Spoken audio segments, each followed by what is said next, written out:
America Meditating Radio Show, we collect wisdom, inspire each other, and empower hearts 24/7. Hi, I'm Sister Jenna. Join me and guest on Blog Talk Radio as we amplify stories that compel us to be more for ourselves and everyone else around us.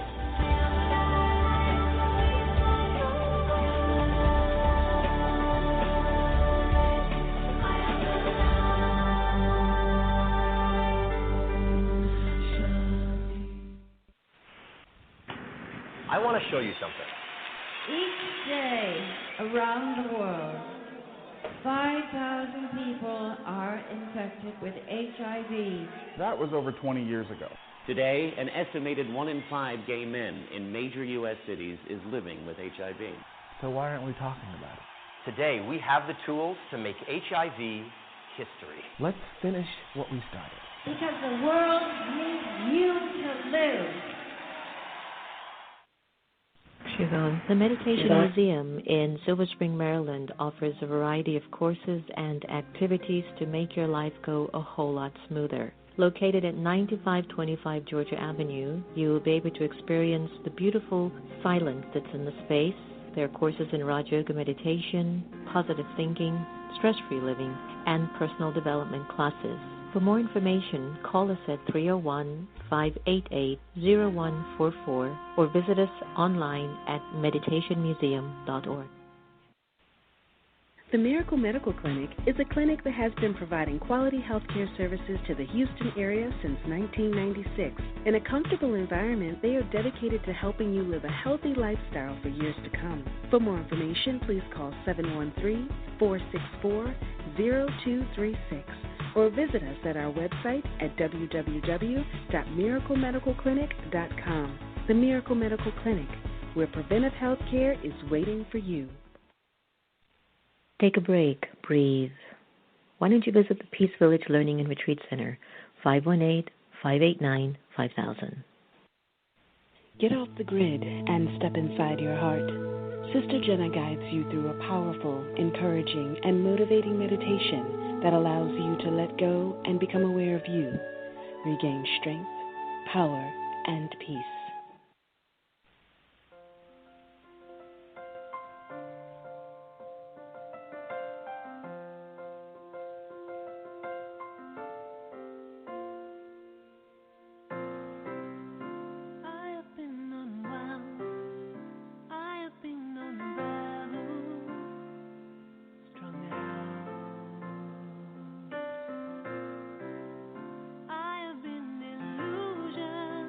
Lit the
Hello, everyone, and welcome to America Meditating Radio. I'm your host, Sister Jenna. We're broadcasting from the beautiful Meditation Museum in the nation's capital, a place that a lot of folks, I think, are going to be running to after January 20th.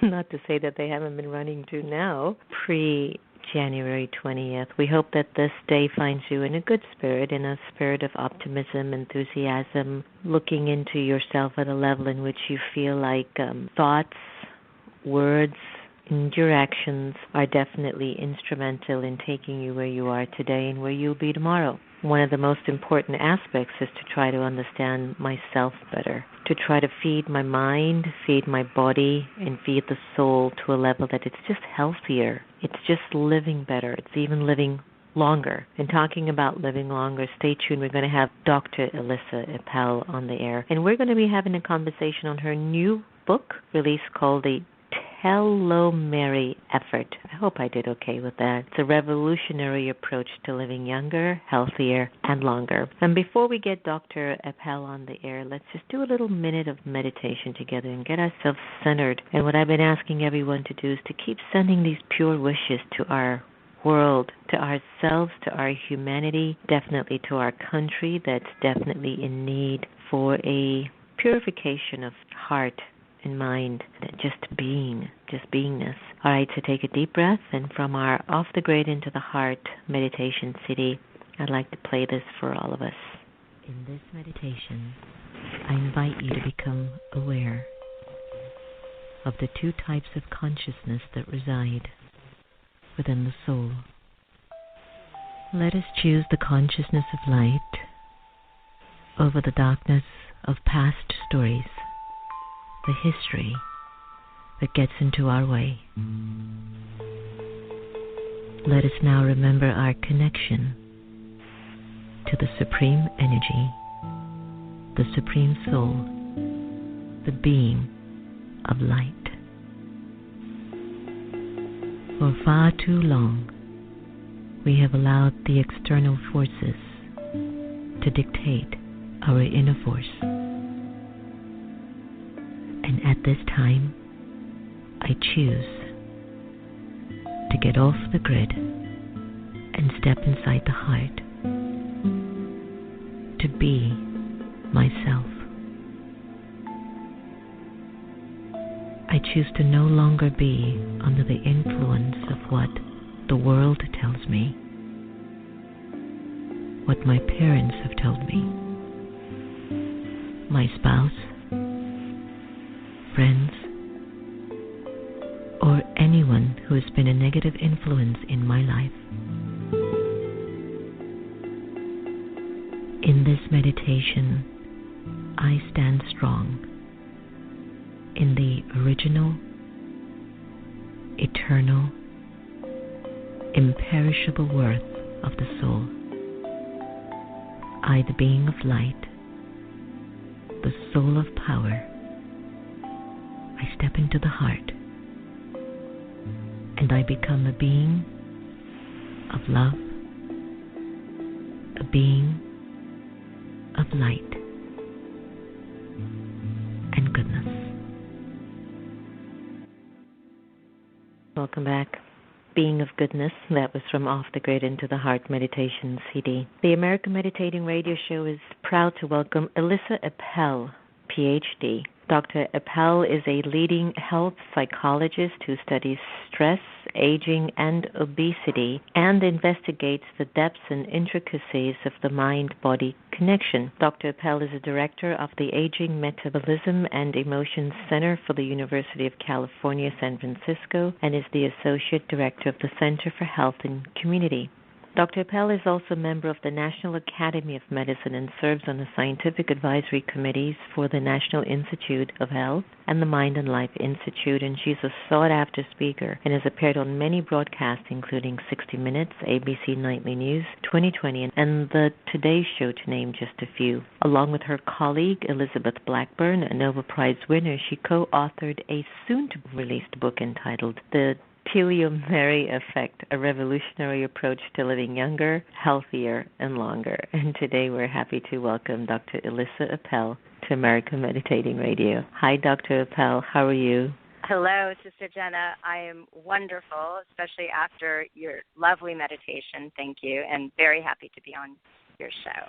Well, a very happy New Year to you, and I know that we're going to be entering into 2017 where there might be a lot of duress on our emotions or expectations, or maybe sometimes just handling sometimes our state of confusion, not knowing if we're coming or going, if anything seems to make any sense anymore. And I know that you've received a number of awards for your groundbreaking work in psychology. I mean, just as a psychologist, looking at the times that we have encountered in the last, let's say, 3 or 4 months in particular, and looking ahead at what sometimes our sense of expectations might be. As a psychologist, what do you think we need to start to be prepared for as people? Because it's sort of overwhelming for the average mind person, and it's even overwhelming for individuals who are even very deeply religious or even spiritual. There's just something in the atmosphere that, white just doesn't seem white anymore. Things just don't seem the way that they seem.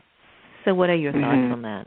Well, I couldn't agree more. It's a very intense, chaotic, emotional period, and I think we have these 2 major tasks ahead of us. As you said, there's a difficulty with truth, and we rely so much on honesty and news, and that's how we understand the world. And so when that tries to get all blurred, and, it's very disconcerting with all the fake news. And so, as I was saying, I think we are entering this tumultuous period where our foundational values as Americans are trying to be turned upside down. And we have these 2 tasks. One is we must take care of ourselves and our communities. And that starts with, as you said, looking inward and insight and understanding our own feelings and thoughts during this time, and being very compassionate, self-compassionate, and then outward to realizing how much we affect our family and our community and how contagious emotions are. So we all have a very big, important role to do every day from the moment we wake up, being grateful for what we have, being present and loving to those we're around, because we're all under, as you said, tremendous stress and uncertainty. And then I guess the other part is we, of course, need to still not tune out and not care, but actually be vigilant and be activists wherever we can see we make a difference.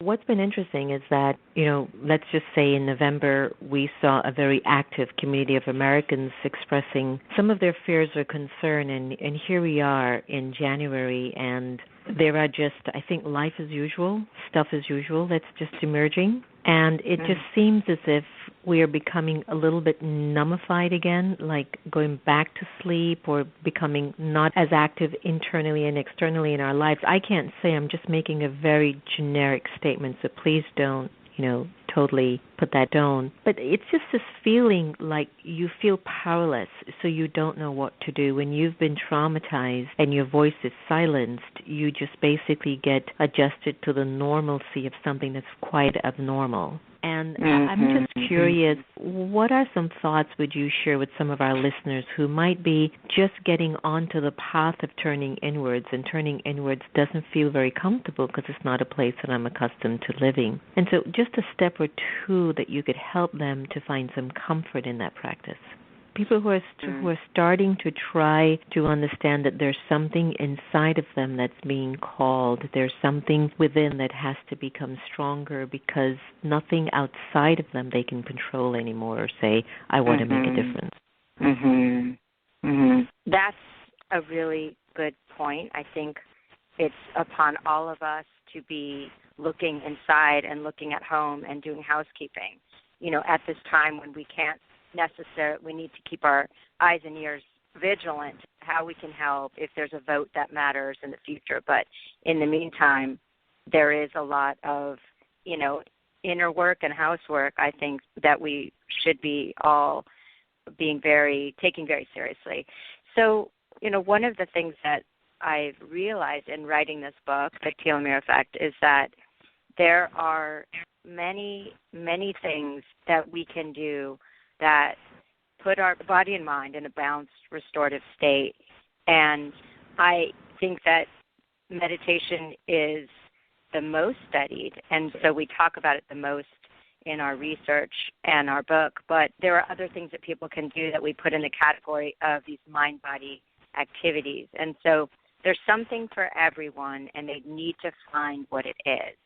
And there are so many wisdom traditions, and so I'm just going to, name off a few, but in addition to different types, well, let me talk about the cell aging system because, of course, that's what I have been immersed in the 10 years, and so the question we've been asking is, what helps slow down our cells from aging? And the types of things that have been studied so far that look like they're helpful is really a wide range of these mind-body activities that are giving a break to our doing mind and our needing to achieve and putting us in more of a restorative state. It can be moving meditation like Qigong or yoga, particularly this chanting type of yogic move called Kirtan Kriya.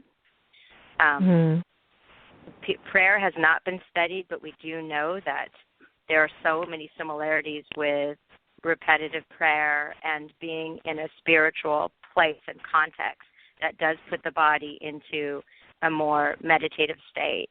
The other things are mindfulness meditation, and we have been studying also mantra meditation.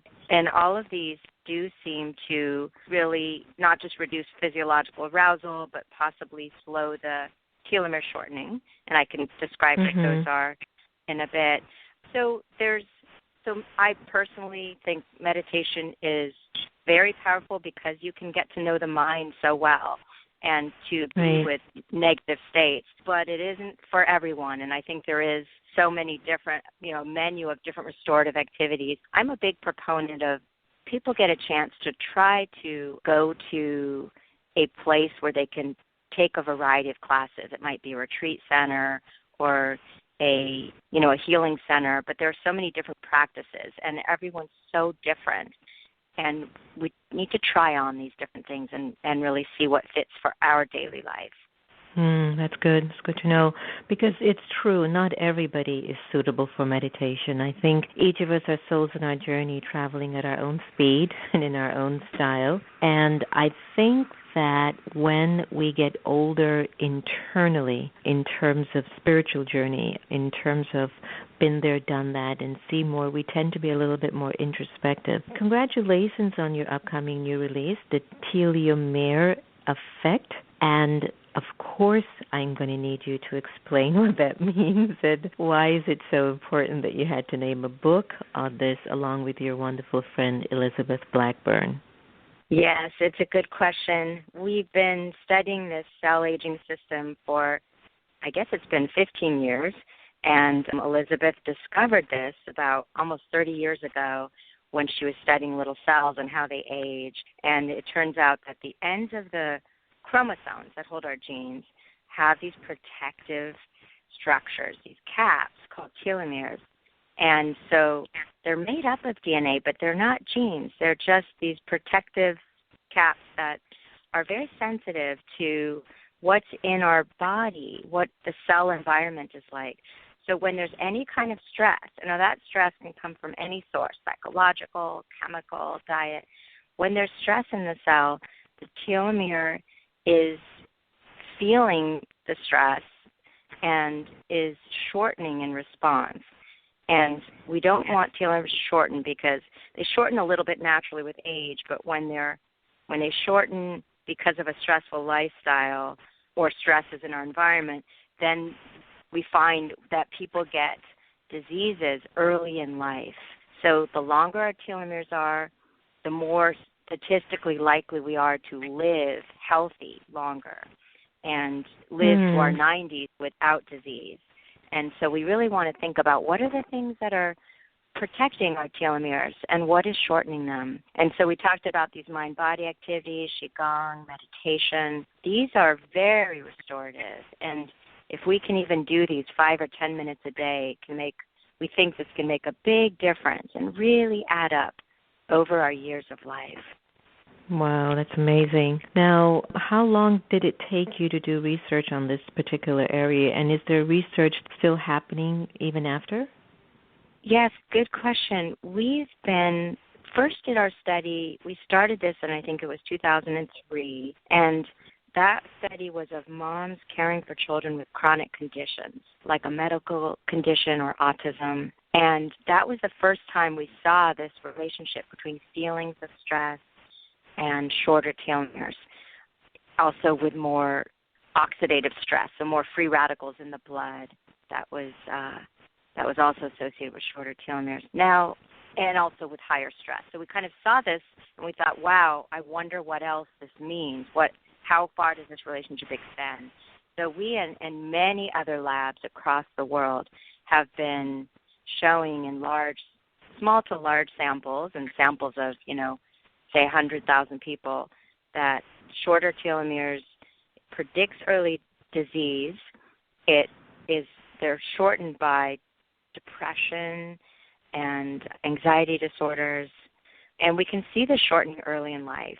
And so when we look at kids who are exposed to more violence, bullying, more, witnessing domestic violence in the home, sexual abuse, physical abuse, these very serious toxic stressors, these are what related to the shortening in the kids. But not only that, when we look at the grown-ups, decades later, we still see shortness. And so we think that the big lesson here is we must protect our children. It's a very vulnerable period. And so the insults that stress causes to our body are more likely to last if they happen when we're very young. So we really, emphasize this idea of mothers, pregnant mothers, and young children must be treated differently in terms of protecting them from poverty and violence. Those are what we think of as the toxic stressors.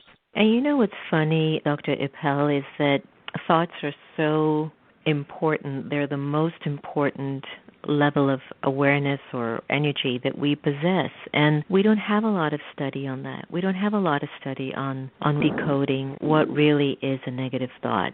I mean, sometimes we think our thoughts are justified. Like some thoughts are justified. You cheated on me, so I'm going to get back at you, and et cetera, not being aware of how that level of thought is working on you cellularly, but also just spiritually, what it's doing to you at a much deeper soul level. Now, has there been I'm just curious, has there been any research or work done so far on thought?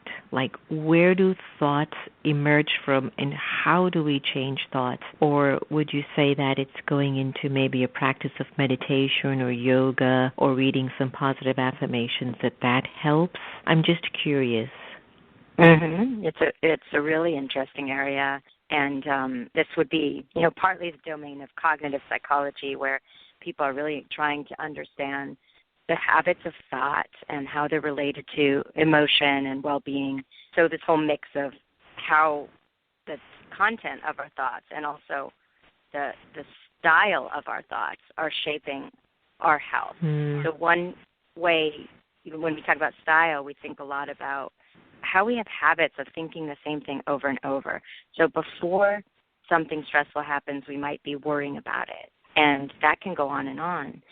After it happens, we might be still thinking about it, ruminating, perseverating. That can go on and on. So noticing, what are my thoughts right now, is this really important window and moment where you can step back and become aware that you might be chewing on a negative thought, and you don't need to.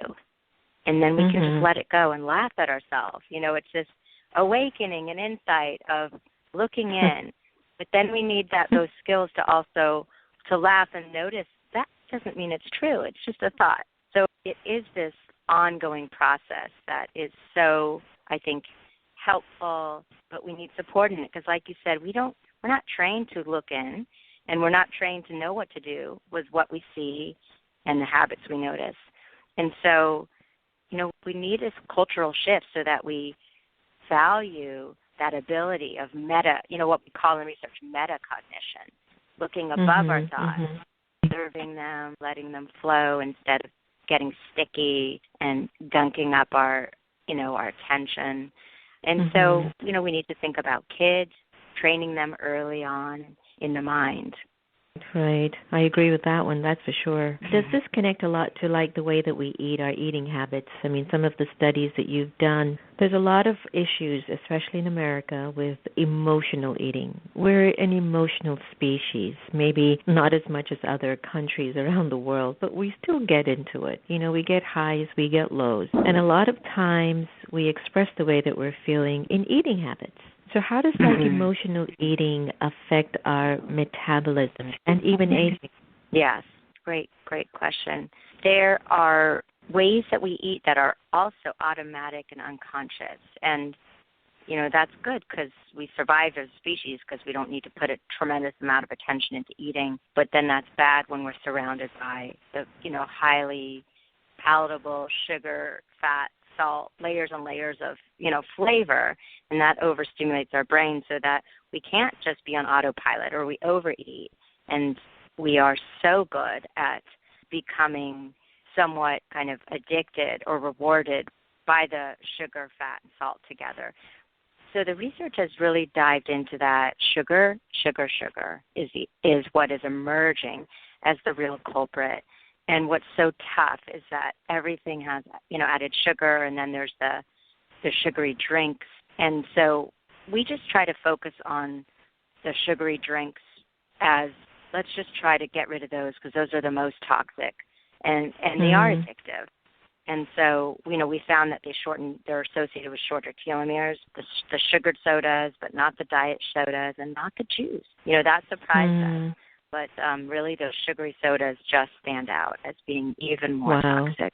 Won't even be drinking that after this interview. Yeah, it's won't tough, be touching that at all. Right. We cut sugar drinks out on our whole campus. Can't be found anywhere at UCSF. And, you know, the people we've talked to and interviewed, they understand it's to help them. And the people who are drinking the most, you know, like a liter a day of Coke, they have benefited the most. They have had dramatic reductions. They could go buy it. They could, you know, bring it from home, but they're not. So that was a nice surprise that people want the help. We've got to get it out of our environment. Can't rely on people to fight it if it's right in front of them. And so we teach people mindful eating in our weight loss studies, and we pretty much feel that changing the number on the scale is just such an uphill battle given our metabolism, you know, the resistance of our metabolism to keep weight off. And so we really train people to eat mindfully, which will lead them to less overeating, so checking in right before they eat, less overeating, and making healthier choices. And we have found health improvements long-term, like a year after the training, we found better glucose. And boy, does that matter more than, you know, the pounds on the scale. It's what's inside. It's the metabolic health that we care about. So we're pretty excited about mindful eating. It's a habit of checking in before you eat. It certainly helps to have your friends and family on board so that you're not surrounded by the donuts and the soda, and maybe even, you know, adding prayer to that at the dinner table. Right. We have that practice. We have a practice where we eat in silence. One is we actually prepare the food in silence. We eat the food in silence. And I've felt that the digestion and just the sense of respect for the body increases, which I feel can go a long way if you're creating that within your DNA as a pattern. Any thoughts about, like, vegan? Because our producer, Antonia's a vegan, the only one in the family. We're vegetarians, and she's like, if you do vegan, you'll even feel better. And a friend of mine in Australia, she went on the vegan diet for about 2 years, and at 50, even some diseases or illnesses that she had were just gone. Amazing. Do you think, like, vegetarian? Well, I admire Antonia. If my family would be a vegan, I would, but I can't do it alone. You know, it's just not in this current life. Lifestyle, but I'm a vegetarian. I do think that that it is, you know, it's been shown to promote excellent health. It partly depends on the person. I think we're all so different genetically, and so, you know, maybe we're not all meant to be vegans, but I think it's worth trying if people are able to. What we recommend in our book is try to be meat-free for a day. Try every Tuesday, or try it for a week, or at least reduce the amount of meat. Meat is one of the few foods that's popped up as being linked to shorter telomeres. So that means quicker cell aging. And it's not all meat. It's the processed meat. But, boy, that's what's around us, right? That's the hot dogs, sausages. So it's, it is possible to find, chemical-free meat, animals that didn't suffer, more free-range animals. And we should, and it's expensive, as it should be. This is such a tax on our resources and the earth. And so we should pay more for that, and we should eat it very infrequently. That was our message, is less meat. We must, for our cell health, for sustainability reasons. It's really important. I want to just, before I forget, since we only have a few minutes, you'd mentioned, what about thoughts? How can, we tackle this whole new world of realizing how important our thoughts are? So 2 thoughts on that. One is, I did want to mention one of the studies that we think is so interesting, and it's just a first step, but we just ask people, like, how focused are you on what you're doing right now? And in the last week, just give an estimate of how much you've been really engaged in what you're doing. And then we also ask them, and how much have you been wishing you weren't right here, right now? You're wishing you were somewhere else or doing something else. And you're probably thinking to yourself, that is suffering. That's unhappiness. Those thoughts are just the opposite of being content and being present. So anyway, what we found was that being engaged and present was associated with longer telomeres. And then conversely, doing the negative mind wandering, wishing you were somewhere else or doing something else, was related to greater cell aging. And so, this is a clue about the importance of not just stress, but presence of mind as a restorative state.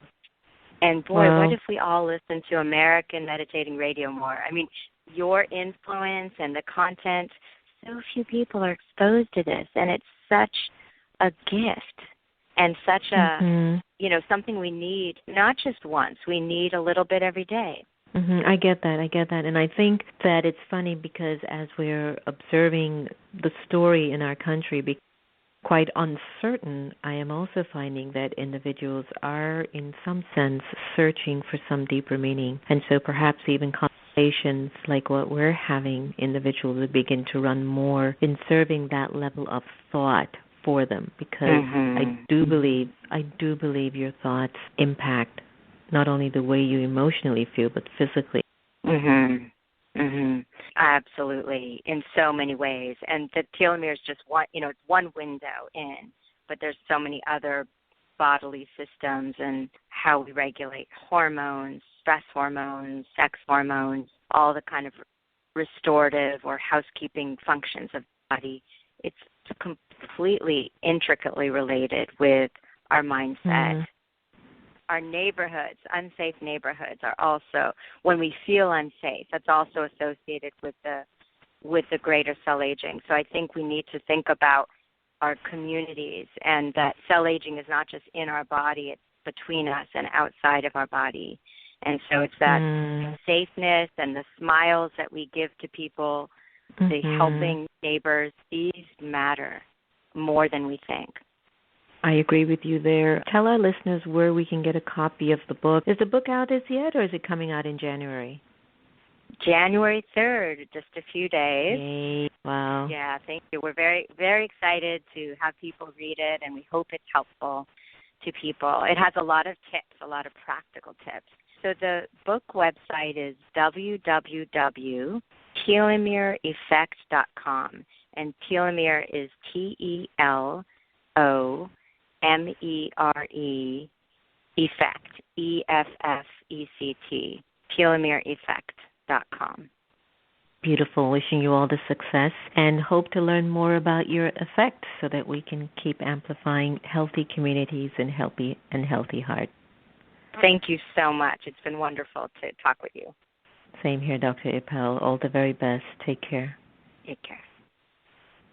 So as you've heard it, extensive research Our thoughts do matter. Our thoughts are affecting our cellular levels, our way of aging, living healthier. And I know sometimes you'll see people who you might go, they've been doing meditation, they've been doing that, and they're in that condition. Just put aside all of that. No matter what you say or do, if you are a better person, good will come to you. No one has any information on our past deeds and what we've been up to, and sometimes they have a way of just popping their little faces up and going back down. But just keep believing in your power of good thoughts and good feelings. I do know that they make a difference. Remember, no one can take away your happiness unless you give them permission, and we are here to love each other the same. Happy New Year, everyone, and take good care. Here's Dance Away by Bliss.